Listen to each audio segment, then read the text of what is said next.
മോദി സർക്കാരിന് നേരെ തുറന്നടിച്ച് കോൺഗ്രസ് നേതാവ് മല്ലികാർജുൻ ഖാർഗെ രംഗത്ത്. ആദായ നികുതിയുടെ പേരിൽ ബാങ്ക് അക്കൗണ്ടുകൾ മരവിപ്പിച്ചതോടെ തെരഞ്ഞെടുപ്പിന് ചിലവഴിക്കാൻ പണമില്ലെന്നും ഇത് മോദി സർക്കാരിന്റെ പ്രതികാര നടപടിയാണെന്നും കോൺഗ്രസ് അധ്യക്ഷൻ മല്ലികാർജുൻ ഖാർഗെ തുറന്നടിച്ചുകൊണ്ട് പറഞ്ഞു. കേന്ദ്രത്തിന്റെ മേൽനോട്ടത്തിൽ ഇഡിയും ആദായ നികുതി വകുപ്പും ചേർന്നാണ് പാർട്ടി അക്കൗണ്ടുകൾ മരവിപ്പിച്ചതെന്നും വലിയ പിഴ ചുമത്തിയിരിക്കുകയാണെന്നും ഖാർഗെ ആരോപിച്ചു. ജനങ്ങളുടെ പണമാണ് പാർട്ടി അക്കൗണ്ടിലുള്ളത്. ഇതാണ് കേന്ദ്രം മരവിപ്പിച്ചിരിക്കുന്നത്. ഇതേസമയം ഇലക്ട്രൽ ബോണ്ടിനെ കുറിച്ച് വെളിപ്പെടുത്താൻ ബി.ജെ.പി തയ്യാറാവുന്നില്ലെന്നും അതവരുടെ കള്ളത്തരം പുറത്തു വരുന്നത് കൊണ്ടാണെന്നും ഖാർഗെ ആരോപിക്കുകയുണ്ടായി. മോഷണവും തെറ്റായ കാര്യങ്ങളും പുറത്തു വരുമെന്നത് കൊണ്ടാണ് സമയം നീട്ടി ചോദിച്ചത്. വരുന്ന തെരഞ്ഞെടുപ്പിൽ രാജ്യത്തിന്റെ ജനാധിപത്യവും ഭരണഘടനയും സംരക്ഷിക്കാൻ ഒരുമിച്ച് നിൽക്കണമെന്നും ഖാർഗെ ആവശ്യപ്പെട്ടിരിക്കുകയാണ്.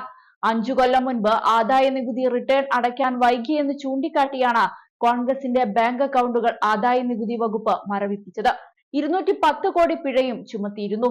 കോൺഗ്രസ് ക്രൗഡ് ഫണ്ടിങ്ങിലൂടെയും അംഗത്വത്തിലൂടെയും സമാഹരിച്ച തുകയായിരുന്നു അക്കൗണ്ടിലുണ്ടായിരുന്നത്. 2018-19 സാമ്പത്തിക വർഷത്തെ നികുതി കോൺഗ്രസ് നൽകിയില്ലെന്ന് ചൂണ്ടിക്കാട്ടി വിവിധ അക്കൗണ്ടുകളിലെ 115 കോടി രൂപ ആദായ നികുതി വകുപ്പ് മരവിപ്പിച്ചിരുന്നു. ഈ നടപടി സ്റ്റേ ചെയ്യണമെന്നാവശ്യപ്പെട്ട് പാർട്ടി മാർച്ച് 8-ന് ഹൈക്കോടതിയെ സമീപിച്ചിരുന്നുവെങ്കിലും തള്ളുകയായിരുന്നു. തുടർന്നായിരുന്നു 210 കോടി രൂപ പിഴയായി അടയ്ക്കാൻ ആവശ്യപ്പെട്ടത്. ഇതാദ്യമായിട്ടല്ല ഖാർഗെ മോദിക്കെതിരെ വിമർശനവുമായി എത്തുന്നത്. മുൻപ് പലതവണ മോദിയുടെ ചെയ്തികൾ ഓരോന്നായി വിളിച്ചു പറഞ്ഞ് ഖാർഗെ എത്തിയിരുന്നു. എന്തായാലും ഇത്തവണ മോദി പ്രഭാവം വെച്ച് വാഴിക്കില്ല എന്ന നിലപാടിൽ തന്നെയാണ് കോൺഗ്രസ്. അതിനായി പ്രമുഖരുടെ മക്കളെ തന്നെ കളത്തിലിറക്കി തെരഞ്ഞെടുപ്പിനെ നേരിടാൻ ഒരുങ്ങിയിരിക്കുകയാണ് കോൺഗ്രസ്. അതേസമയം ഇങ്ങനെ വിമർശനങ്ങൾ ഉയരുമ്പോഴും തെരഞ്ഞെടുപ്പ് അടുത്തതോടെ ഇറങ്ങിയ സർവേയിൽ അടുത്ത പ്രധാനമന്ത്രി മോദി എന്നാണ് കൂടുതൽ പേർ നിർദ്ദേശിച്ചിരിക്കുന്നത്. നരേന്ദ്രമോദിയും രാഹുൽ ഗാന്ധിയും മമതയും കെജ്രിവാളും ഒക്കെ ഇടം നേടിയ പട്ടികയിൽ നരേന്ദ്രമോദി തന്നെയാണ് ഒന്നാമത്. നിലവിലെ ദേശീയ നേതാക്കളിൽ മോദിയോളം ജനപ്രീതി മറ്റാർക്കുമില്ലെന്നാണ് സർവേയിലെ കണക്കുകൾ പറയുന്നത്. 59% പേരാണ് നരേന്ദ്രമോദിയെ പിന്തുണയ്ക്കുന്ന ആളുകൾ. എന്നാൽ രാഹുൽ ഗാന്ധിക്ക് 21% പേരുടെ പിന്തുണ മാത്രമേ നേടാൻ കഴിഞ്ഞുള്ളൂ.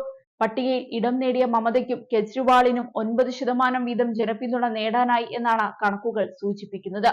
എന്നാൽ സർവേയിലെ ശ്രദ്ധേയമായ മറ്റൊരു ഘടകം രാഷ്ട്രീയവും സ്ഥാനാർത്ഥിയെയും നോക്കാതെ മോദിക്ക് വേണ്ടി എത്ര പേർ വോട്ട് ചെയ്യുമെന്ന ചോദ്യത്തിന് 85% പേരും അനുകൂലമായാണ് പ്രതികരിച്ചത്. ഇതിനോട് 11% പേർ പ്രതികൂലമായി പ്രതികരിച്ചപ്പോൾ ശേഷിക്കുന്നവർ അഭിപ്രായം പ്രകടിപ്പിക്കാൻ തയ്യാറായില്ല. ഇനി തമിഴ്നാട്ടിൽ ആകെയുള്ള 39 സീറ്റുകളിൽ 39 സീറ്റും ഇന്ത്യ സഖ്യം തൂത്തുവാരുമെന്നാണ് ABPC വോട്ടർ ഒപ്പീനിയൻ പോൾ പ്രവചിക്കുന്നത്.